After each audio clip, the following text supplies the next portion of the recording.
Hello' student, আজি আমি লিখিম বিজ্ঞানৰ অৱদান ৰচনা। তো ব'লা ভিডিঅ'টো ষ্টাৰ্ট কৰোঁ।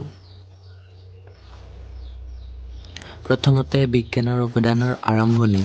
আজিৰ আধুনিক যুগটো হৈছে বিজ্ঞানৰ যুগ। বিজ্ঞানে মানুহৰ জীৱনটো অসংখ্য সুফল আনিছে। বিজ্ঞানে মানুহৰ জীৱনটো সহজ আৰু উন্নত কৰিছে। বৈজ্ঞানিক আৱিষ্কাৰ। বিদ্যুৎ, মোবাইল, টেলিফোন, কম্পিউটাৰ, বিমান, গাড়ী আদি সকলো বিজ্ঞানৰ আৱিষ্কাৰ।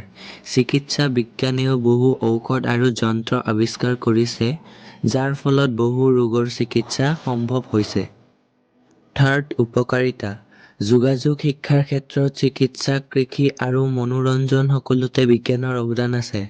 অনলাইন ক্লাছ, ৰেল, বিমান আদি সকলো বিজ্ঞানৰ উপহাৰ।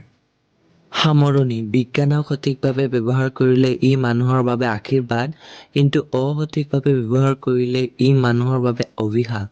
সেয়ে আমি বিজ্ঞানক মানুহৰ কল্যাণৰ বাবে ব্যৱহাৰ কৰাই আমাৰ মূল লক্ষ্য হ'ব লাগে। ধন্যবাদ।